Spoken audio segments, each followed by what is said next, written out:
MSW Media. So yeah, now it's clean up on aisle 45 time. And for a long while yet, it is going to be clean up on aisle 45.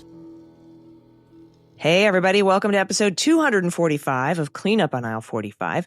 It's Wednesday, October 1st. Rabbit. I'm Allison Gill.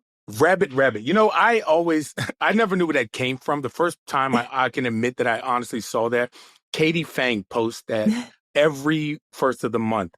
And then I was like, oh, I thought it was a Katie Fang thing. Then I was like, no, wait, this is a Katie. Everybody does this. But anyway, hey, y'all, it's Harry Dunn here. All right, first of all, thanks to all the patrons who came to the Happy Hour Friday to celebrate my birthday. We had so many amazing questions. Sorry I had to dip out slightly early, but I think you all understand. I love you all, and y'all are the best. Thank you. Yeah. Thank you so much, patrons. And if you want to become a patron and join us on our Zoom calls, our happy hour calls, and get these episodes ad-free and early, and the weekend bonus episode, you can do that by going to patreon.com/aisle45pod, which is AISLE45POD. And we have some shout outs to our Hall of Fame patrons today, including Greg Robin Smith, aka Benjamin Franklin Live, Star Lennis, The Future is Not Looking Bright, At Dirt Road Dems, Deborah Kirby, Tricycular Manslaughter, Kate, Chris McCullough, Rose Flaherty, and please don't read this on the pod. We don't need a call out. Thanks for what you do. And we always are going to call it out. So you're welcome. Yeah, you can make your name whatever you want. So you can make us say whatever you want. That's the fun. All right. So we got a lot to cover today, as usual, but especially today, including the Justice Department subpoenaing Fulton County DA Fonnie Willis's travel records, along with Republicans aiming to rewrite the narrative about what happened on January 6th. And they've been trying to do this since they took power. Since January 7th. Yeah, right. True. Well, actually, January 7th, a lot of Republicans were like, this is a disgrace. Yeah. This is horrible. This is awful. I can't believe this happened. We should impeach.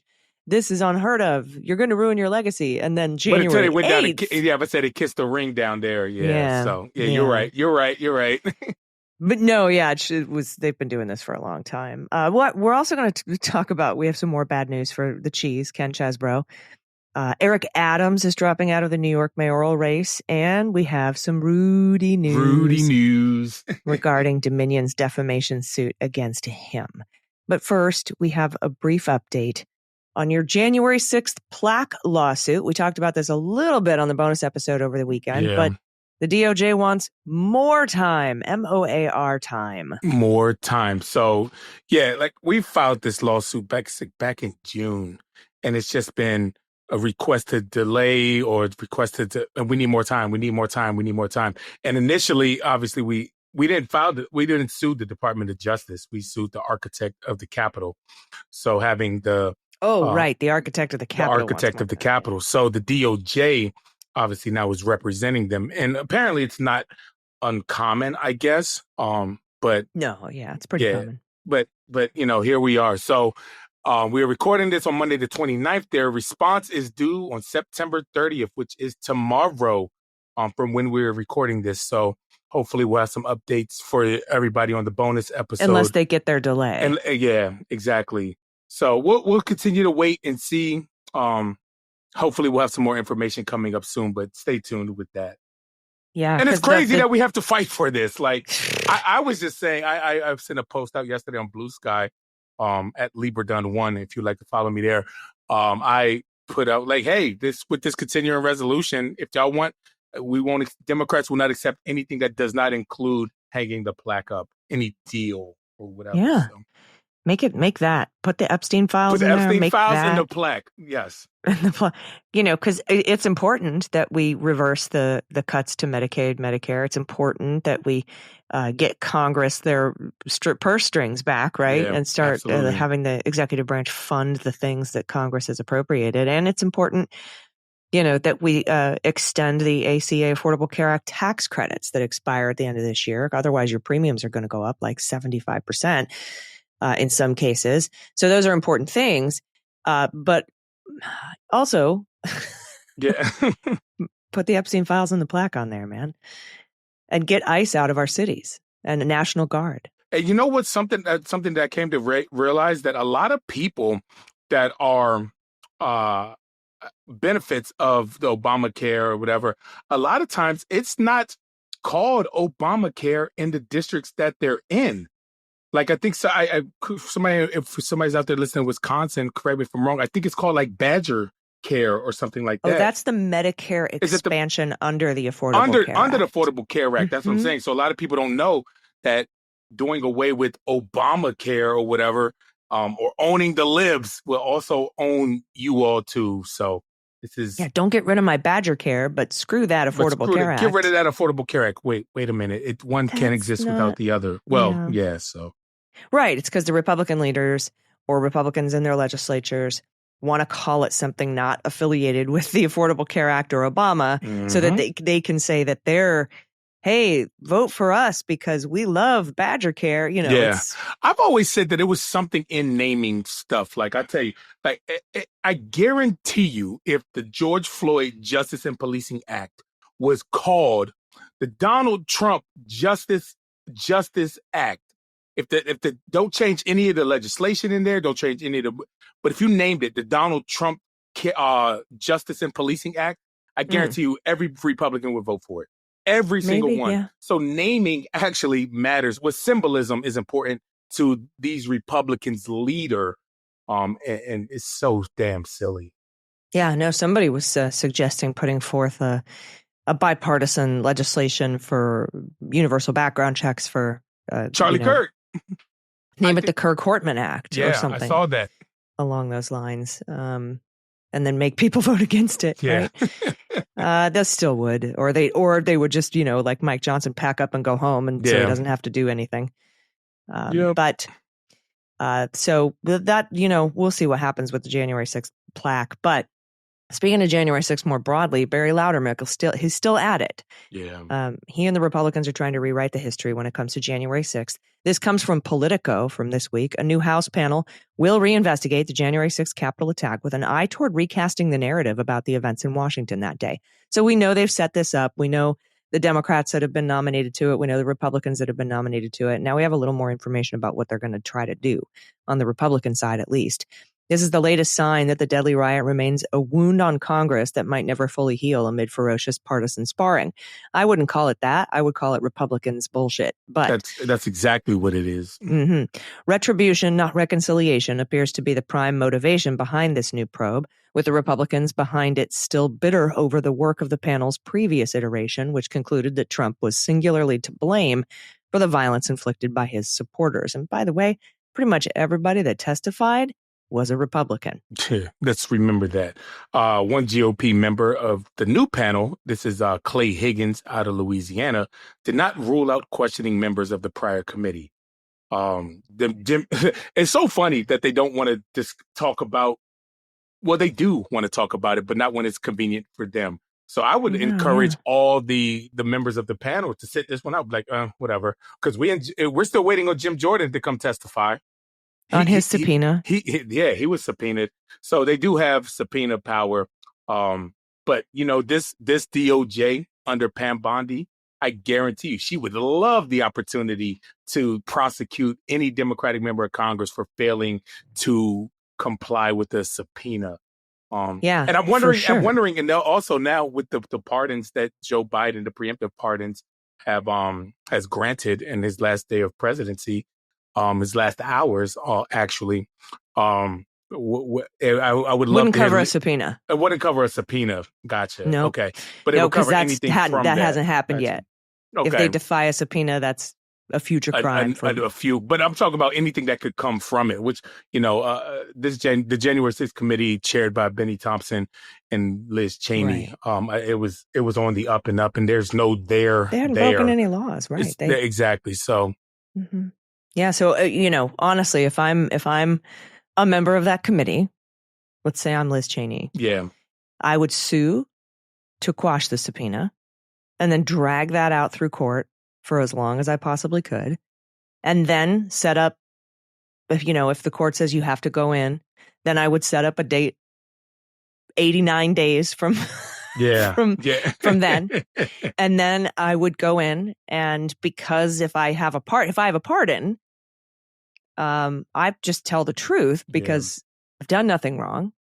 And I can't be, I don't know, did he pardon everybody on the committee? I have to reread it again, but I think it applies to all witnesses. Well, no, not all witnesses. It was he pardoned us. It was specific to the officers and the committee, I think, and their staff, and the committee staff or something. Yeah, I'm not sure if everyone accepted the pardon. I don't know if you can or, deny it, but it's a pardon. But, if I am pardoned, then I just go in and tell the truth. And I actually would anyway. I wouldn't even bother to go and do what Bannon and Navarro should have done, which is just go in and plead the fifth the whole way through so that you wouldn't have then defied the subpoena.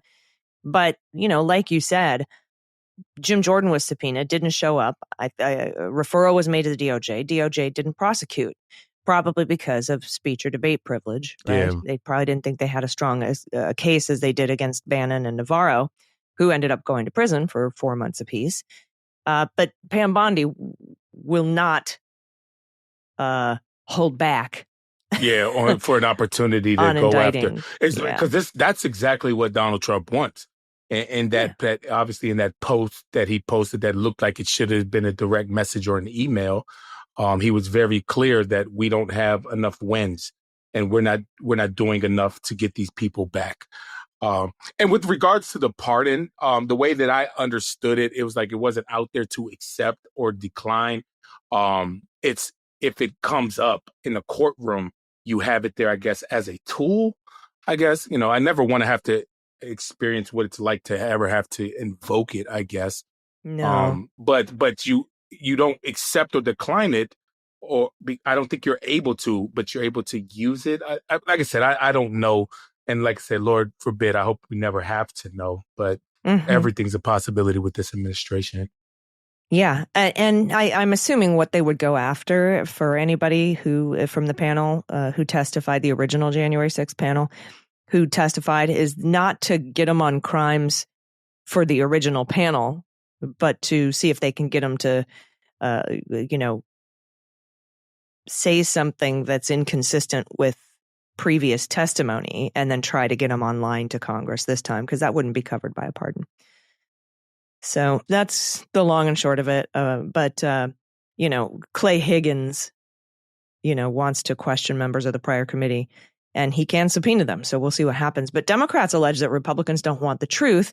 Their only goal is to rewrite the history of January 6th, to minimize the culpability of Trump and his supporters who violently assaulted police officers and entered the Capitol in an attempt to disrupt the final certification of the 2020 election. Quote, they can't even seem to settle on which conspiracy theory they want to advance. That's Democratic Rep. Jamie Raskin of Maryland, who served on the previous January 6th panel and serves on the new one as well. He went on to say, was it Antifa that attacked the Capitol? Or did it not happen at all? Was it a peaceful protest? Did Donald Trump really win the election? They can't figure out what it is they want to say. And it's because it's just a tissue of lies and conspiracy theories. Yeah, I love Jamie. He basically calls them stupid, but in a smart way of, like only he can be very smart about it. The backdrop for the new GOP-led investigation is Trump's return to the presidency and his persistent efforts to reject any blame for the attack and to accuse his political enemies of persecuting his supporters. On his first day back in office, obviously, Donald Trump pardoned over 1,500 members of the mob and ordered his Justice Department to drop pending criminal cases against hundreds of others. Trump has spent the intervening years downplaying the violence that occurred that day, which left more than over 100 of my coworkers injured. One officer died the day after, Brian Signick. He suffered strokes, and several others died of suicide in the following weeks and months. 4 Trump supporters died in the violence, including one who was shot by a Capitol Police officer. As we all saw, she attempted to empty the lobby that leads onto the House floor. Right. Now, the attack remains a raw issue on Capitol Hill. Tom Tillis, Republican from North Carolina, helped sink the nomination of conservative attorney Ed Martin to be Trump's top prosecutor in Washington, citing Martin's advocacy for January 6 criminal defendants and his comments about the attack. FBI Director Kash Patel has faced intense questioning about his own advocacy for January 6 defendants and his role in producing a rendition of the national anthem by some of the most violent offenders of that day. There's even an ongoing controversy, Harry, over whether to hang a plaque previously commissioned by Congress to honor those who protected the Capitol that day.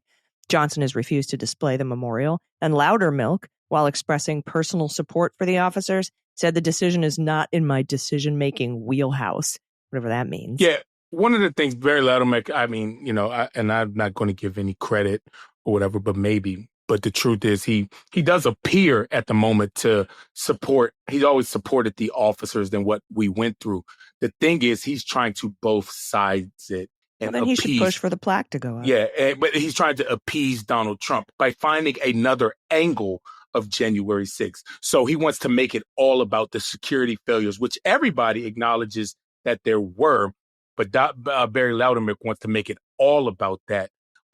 But he hasn't downplayed the violence that officers have gone through and that we did go through. But he wants to make it only a security failure issue and exonerate the president from it. But you can't both sides it, Barry. Meanwhile, the prior select committee led by Benny Thompson and Liz Cheney remains a particular sore spot for Trump and many Republicans, even after it was disbanded. Trump continued calling this report a hoax and its leaders political hacks and thugs while championing Loudermilk's work. Reinvestigating the attack has been a longstanding priority for the Georgia Republican who came under scrutiny by the previous January 6th panel for hosting a tour, which we all saw. And AG, you got to see the areas where he took his tour and his group. Mm-hmm. And he came under scrutiny by the previous January 6th panel for hosting a tour of the complex the night before the riot. One person in his party was later found to have posted incendiary videos and marched toward, but he did not go into the Capitol on the next day. Yeah. Now, after Republicans retook the House in 2023, Loudermilk led a probe, quote, on the failures and politicization of the January 6th Select Committee as chair of the House Administration Subcommittee on Oversight. In that investigation, some entities were uncooperative with his requests, according to Loudermilk. This time, in helming the Select Subcommittee under the Judiciary Committee, he has full subpoena power to compel compliance with his demands. Quote, we think we've got a little more cooperation at this point, he said.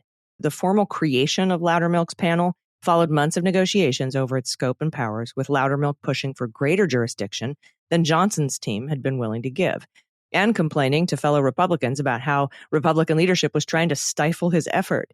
Then the Trump administration privately applied pressure to get it set up, and Loudermilk told reporters that earlier this year. Yeah, Johnson in the CNN interview on Sunday, repeated an unfounded narrative endorsed by Trump that there were hundreds of FBI agents in the crowd as the Capitol was stormed.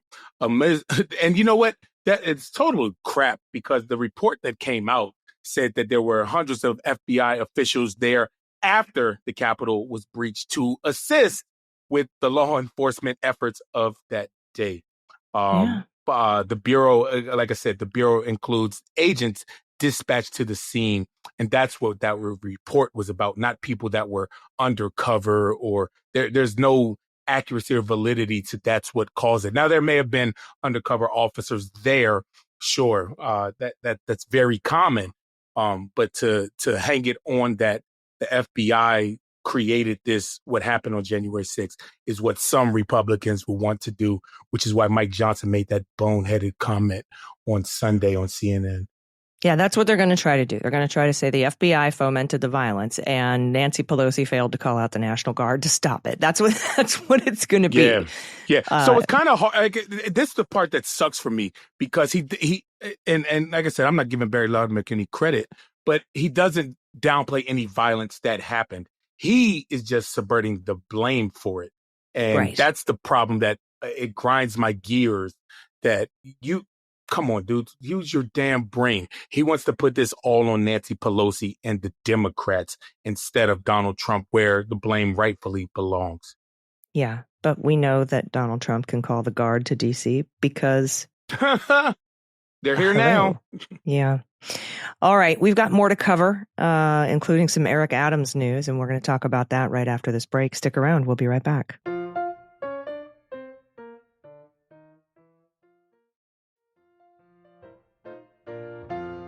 All All right, everybody, welcome back. Okay, so over the weekend, this was kind of like good news to me, but also I guess kind of expected.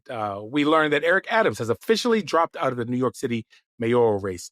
We knew from earlier reporting that Donald Trump was pushing Adams to drop out, and NBC reports that New York Mayor Eric Adams announced Sunday that he is dropping his third-party bid for re-election, narrowing the field for November's election. And this is, quote, "Despite all we achieved, I cannot continue my re-election campaign." This is over a 9-minute video that he posted on X. The constant media speculation about my future and the campaign finance board's decision to withhold millions of dollars. Now, we talked about that in depth on this show, AG. But they you said lied to get the millions of dollars, exactly. you dick. But he said their decision to withhold millions of dollars have undermined my ability to raise the funds needed for a serious campaign. So no, because you're just weren't- not a serious person. Like, you couldn't you're a raise liar. enough money to get the Mhm. party money. That's why. It's your fault. You suck. You know? It's so weird to me, these narcissistic dudes want to blame everybody but their own shitty themselves. selves. Exactly. Oh, the campaign board decided not to give me any money. You have to get enough money donated to get that additional money, buddy. And if you don't have that money because everyone hates you, that's a you problem. Now, like you said, it's a nearly 9-minute video. Adams, who enjoyed strong ratings from New Yorkers early in his term, but whose standing plummeted after he was indicted on federal corruption charges, which were then dropped by Trump, said he hoped New Yorkers, quote, "will see that despite the headlines and the innuendo, I always put you before me." Whatever, dude. The question now is about how Adams's move shapes the mayoral race going forward, right, in the nation's biggest city. Former New York Governor Cuomo, who's also running third party for mayor, said in a statement shared first with NBC that he believes Adams, quote, "is sincere in putting the well-being of New York City ahead of his personal ambition." That must be why he took a bunch of money from Turkey to put their fire shit on top of the pile, meanwhile endangering the lives of a bunch of New Yorkers and then trying to steal their money by faking campaign contributions to get matching dollars. Now, whatever. I mean, just that's Cuomo. I can't. Exactly. And now Mondani reacted differently in a social media video in which he framed Adams' mayoralty as a failed promise to the working class New Yorkers. I agree. He raised their rents, slowed their buses, and cut funding for their schools, libraries, and childcare. Mondani said this of Adams. He went on to declare a new day is coming because he will deliver a government every New Yorker could be proud of. Yeah, Mamdani also addressed Cuomo directly, arguing that while Cuomo might be happy with Adams's move to drop out, the feeling will be short-lived. He says, "Don't forget, you wanted me as your opponent in the primary too, and we beat you by 13 points. Looking forward to doing it again November 4th. Hope you're well." I love it. That's a great statement. Yeah. Now, Adams's announcement comes after weeks of speculation that he could exit the race to help consolidate non-Mamdani support behind Cuomo. Mamdani defeated Cuomo in the June Democratic primary, as I just said. So this was a hope of Cuomo's all along. Yeah, no, it definitely was. Did you see Hakeem Jeffries' statement? I did. You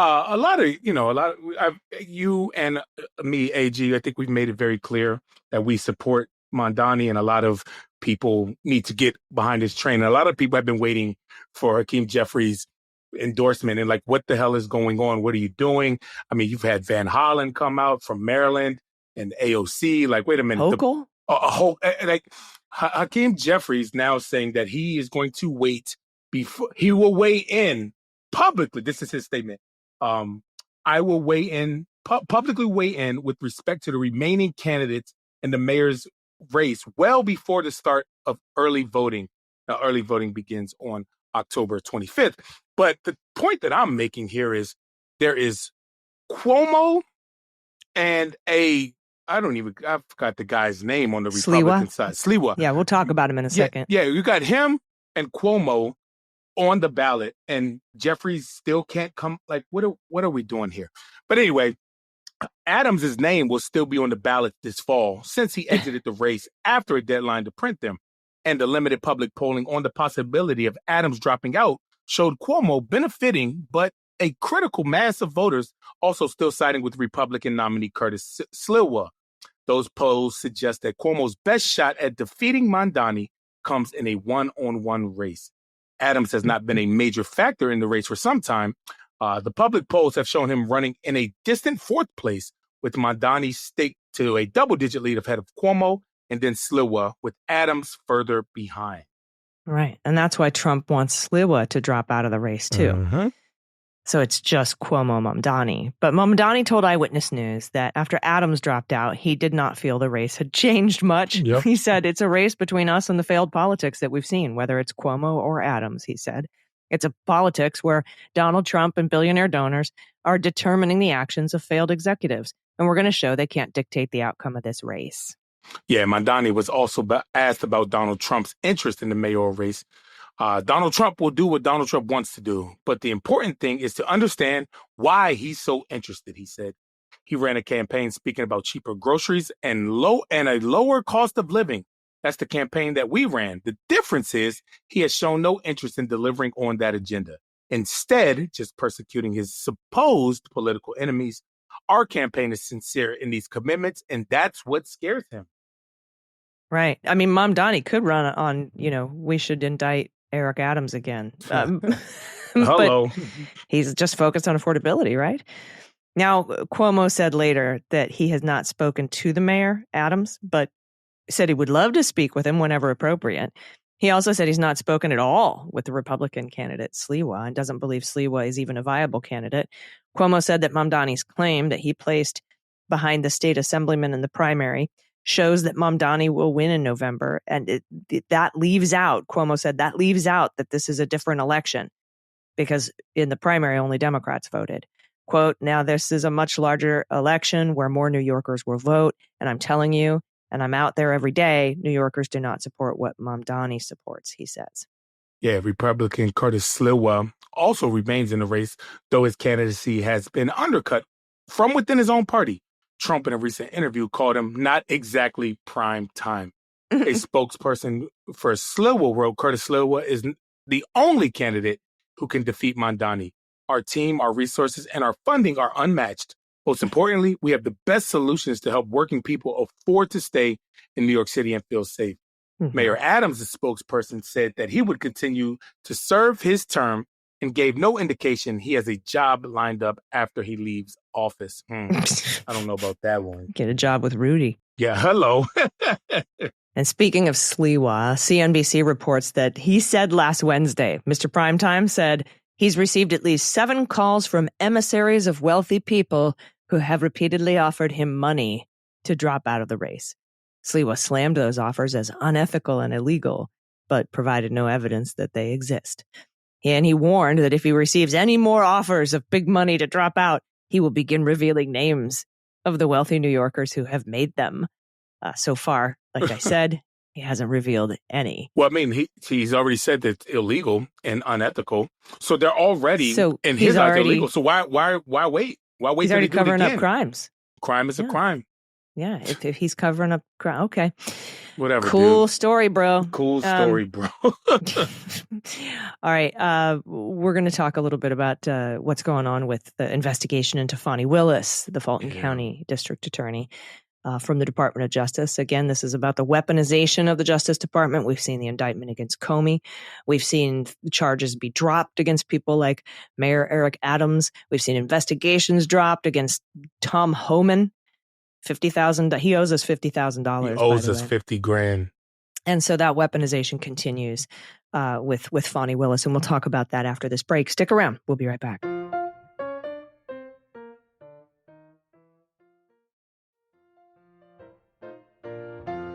All right, everybody, welcome back. Before we get into this story with Fonnie Willis, we just got some breaking news. We record this show on Mondays. It comes out on Wednesdays, but the guy who was caught on video, the ICE officer slamming that woman down at 26 Federal Plaza. She smacked her head on the floor. You could hear it echo throughout the hallway. And Tricia McLaughlin, spokesperson, was like, we put that guy, because it went viral, which is why it's so important to record these interactions and put them out there, because it can make people say things she said, that was unacceptable behavior. We have relieved him from his duties, and there's a full investigation underway at Department of Homeland Security. Well, it's been 2 days, and the breaking news here comes from Camilo Montoya Galvez, and it says the ICE officer relieved of his duties after being captured on video pushing the woman outside the immigration court in New York City has been returned to duty. Of course we have. Yeah. So I knew that when I put together that weekly video wrap up I do on Midas Touch. I read her statement like, this is unacceptable. We expect more of our ICE officers. I was like, no, you don't. He's been relieved of his duties. Yeah, not for long. I knew this was coming. And it was just all lip service. Anyway, let's talk about weaponization of the Department of Justice, because this comes from the Times. The DOJ has issued a subpoena for records related to the travel history of Fonnie Willis, the Georgia district attorney who charged Trump in a sweeping election interference case, a RICO case. And this is according to a federal grand jury subpoena that the New York Times saw with their own eyes. The scope of the investigation is not yet clear. Also unclear is whether Ms. Willis is the target of the inquiry and whether she will ultimately face charges. Grand jury proceedings are secretive by law. What's interesting to me is if the New York Times has viewed this subpoena, then they have viewed the laws under which this subpoena has been issued. Yeah. But they didn't share that information. So I don't know if they viewed a redacted copy of a subpoena or if they feel like they don't want to tell us what's in it. I'm not sure. But the document reviewed by the Times is an indication that the Justice Department under Trump may be investigating another one of his old foes. That's a really shitty way to say. I mean, how many old foes does he have? It's a lot of them. What do you mean? Maybe investigating. And which one? Like I said, there's so many of them. And what does, bringing charges against a criminal, how does that make you a foe? Like, it's just whatever. Yeah. On Thursday, Jim Comey, as we know, was indicted over the objection of career prosecutors who found insufficient evidence to support the charges. Yeah, days earlier, Donald Trump criticized attorney Pam Bondi for not moving more aggressively to prosecute Mr. Comey, as well as Letitia James, New York's attorney general, and Adam Schiff out of California. In Georgia, federal investigators are seeking records related to travel they believe Ms. Willis took abroad around the time of last year's election, but it was not immediately clear why. Inquiry is being led by the office of Theodore S. Hertzberg, the U.S. attorney for the Northern District of Georgia. Yeah, the case that Ms. Willis brought, as we know, against Trump and his allies, which accused them of orchestrating a criminal enterprise, RICO, to reverse the results of the 2020 election in Georgia and subvert the will of the voters, is in limbo. That's a nice way of saying it. It's pretty much dead. Last year, a state appeals court disqualified her from overseeing the case after revelations she had a personal relationship with the lawyer she hired to run it, Nathan Wade.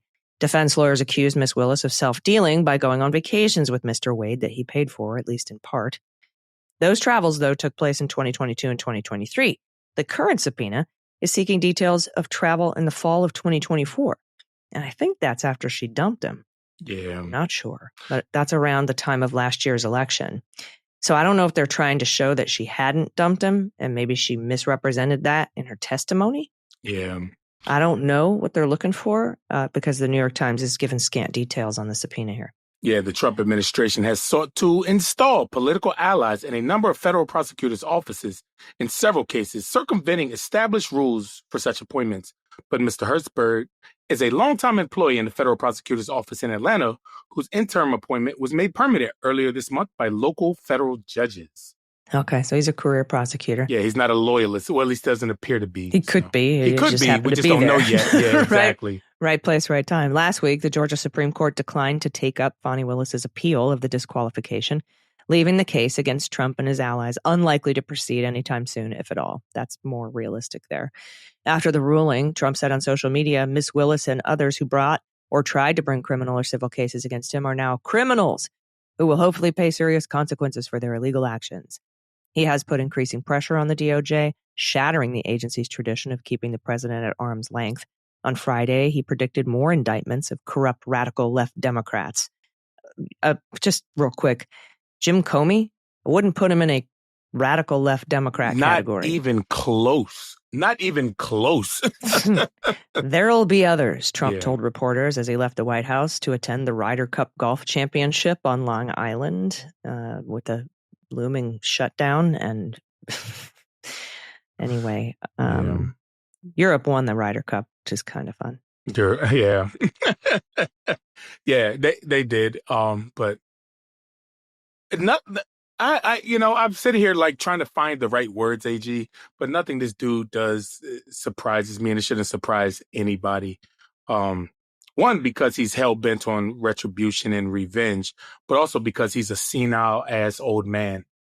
So those two combined, nothing he does should surprise anybody right now. And he feel like he has nothing to lose, obviously, with the Supreme Court granting him all types of immunity.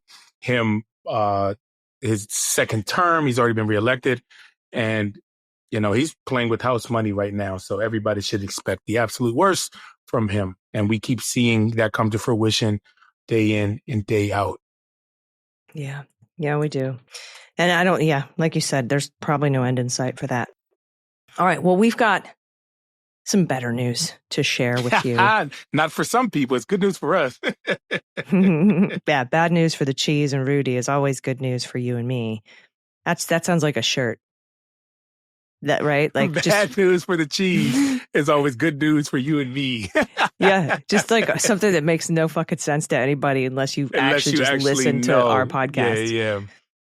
But we're going to tell you what that is as soon as we take this one last quick break. Everybody stick around. We'll be right back.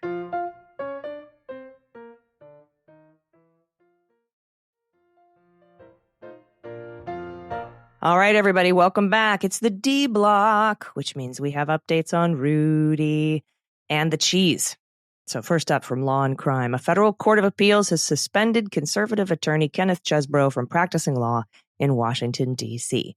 Chesbro is widely known as one of the authors of the coup memos, documents that offered legal opinions on how Donald Trump could overturn the 2020 election in a constitutionally defensible manner. Specifically, Chesbro was chief architect of the alternate or fake elector scheme. On Wednesday, the U.S. Court of Appeals for the District of Columbia Circuit Court ordered the court's own motion that Chesbro be suspended from the practice of law before this court. The appellate's court's terse one-page order says its decision is premised on Chesbro's conviction in the Superior Court of Fulton County, Georgia in October 2023. That conviction, of course, was a direct result of Chesbro's discredited pro-Trump legal work, if you want to call it that. Now, as a result of the fake elector gambit, Chesbro was charged with 7 counts in the wide-ranging indictment filed by Fonnie Willis, who's now under criminal investigation. Those charges included 1 alleged RICO violation, 1 count of conspiracy to commit impersonating a public officer, 2 counts of conspiracy to commit forgery in the first degree, 2 counts of conspiracy to commit false statements in writing, and 1 count of conspiracy to commit filing false documents. Man, they just and go on and go on and go on. On October 20th, 2023, days before his case was slated to go to trial, Chesbro pleaded guilty to 1 count of conspiracy to commit filing false documents in exchange for Willis dropping the 6 other counts. As part of his deal, Chesbro agreed to testify for the state against the remaining defendants and received a sentence of 5 years probation, 100 hours of community service, and a $5,000 fine. I want to know, but what is that 100 hours of community service? I want to know what they do. Like when they're sentenced to that, like you see that all the time in a lot of sentencings that you have to do community service. I wonder what they're actually doing. For rich folks like that, usually you get to just like go to your office and make phone calls or something, Yeah. But then came the knock-on effects. Oh, yes, they did. They came fast and furious. As a matter of fact, so here we go. In February 2024, Chesbro had his law license suspended in California in a case which is now in the final stages. In March 2024, Chesbro had his law license suspended in Massachusetts. Next, in October 2024, the Cheese had his law license suspended in New York. And then in November of 2024, he had his law license suspended in Florida, which Chesbro is contesting before the state Supreme Court. In June, Chesbro was disbarred by the Court of Appeals in the Empire State, quote, based on his conviction of a serious crime, again referring to his Peach State legal troubles. The appeals court also referred the disciplinary matter to its Admissions and Grievances Committee, quote, for a recommendation to the court on the extent of the final discipline to be imposed as a result of the conduct resulting in the conviction, which is probably disbarment. That committee will, as in several other states, be the final arbiter of Chesbro's law license in D.C. So he's on a tour of losing his law license. I am all for it. But Guess what, AG? We got somebody else to talk Rudy. about. Rudy. All right, now this is from the Post. Dominion Voting Systems, an election technology company who wins a lot in court lately, and former President Trump's lawyer, Rudy Giuliani, have settled the $1.3 billion with a B, defamation lawsuit against the former New York mayor over spreading falsehoods about the 2020 presidential election, according to a court filing that came out on Friday. Dominion, one of the largest election technologies companies in the United States, filed a lawsuit in 2021 saying Giuliani's promotion of the false theory that the 2020 presidential election was rigged against Donald Trump has damaged Dominion's reputation and business, led to death threats against its employees, and helped foment the insurrection at the U.S. Capitol that year. Well, shit, if that's the case, let me call Dominion and see if I can hop in on this and get a little cheddar, get a little cheese. Get a little cheese, bro. Lawyers for Dominion and Giuliani cited confidential settlement as their thing. They didn't disclose any further details on the agreement, including any dollar amount. I wonder if he just was like, you could have my Joe DiMaggio jersey. It's all I have left. And then Ruby Freeman and Shay Moss can be like, you were supposed to give that to us. Now, Giuliani could not be reached for comment late Friday. The 2021 complaint, which was filed in federal court in D.C., cited dozens of statements that Rudy made about Dominion via social media, his conservative talk shows, his own podcast that he used to promote the false preconceived narrative that the election was stolen from Trump, and accused the voting company of flipping votes to Biden in 2020. Giuliani has been facing several financially onerous lawsuits in recent months. This month, he was ordered to pay more than $1.36 million to his former lawyers for unpaid legal fees. Plus interest. It's like $1.6 million. In January, he settled for an undisclosed amount with two Georgia election workers, Shay Moss and Ruby Freeman, after a jury ordered him to pay $148 million. So this guy just can't stay out of the business of defaming people and having to pay for it.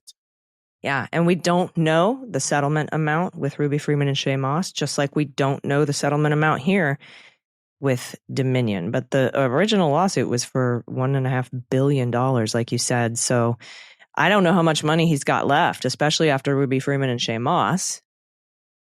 So who knows what he settled for? I haven't heard any, Harry. I haven't heard any apologies to Dominion from Rudy. So I don't know if there's been an agreement that he'll go on his podcast and say that Dominion did nothing wrong.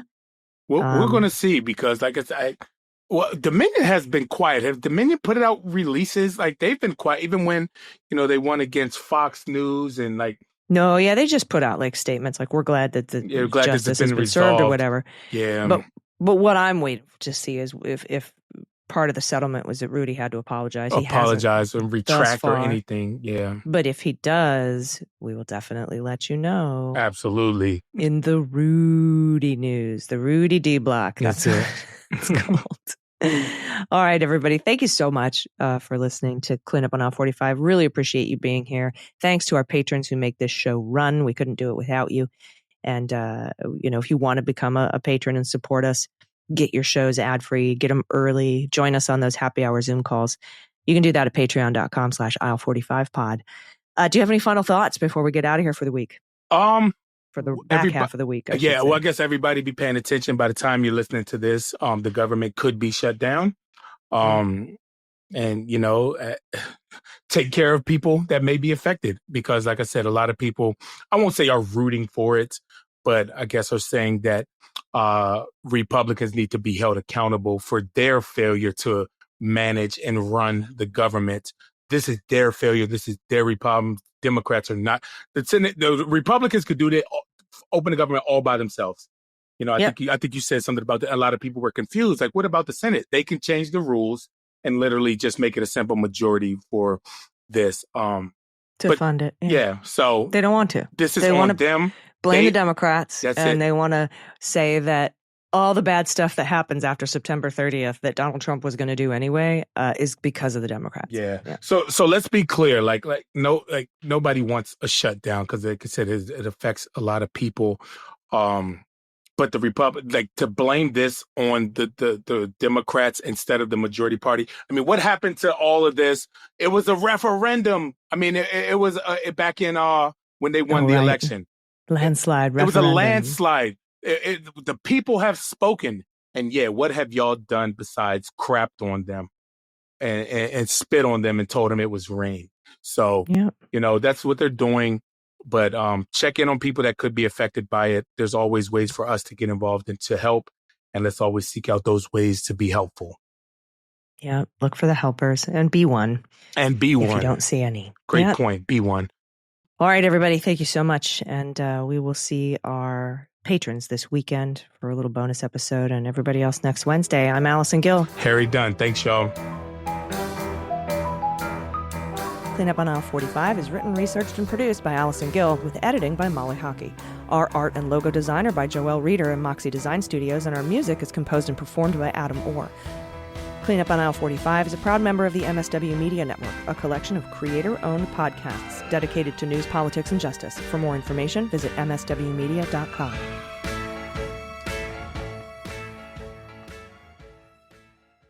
MSW Media.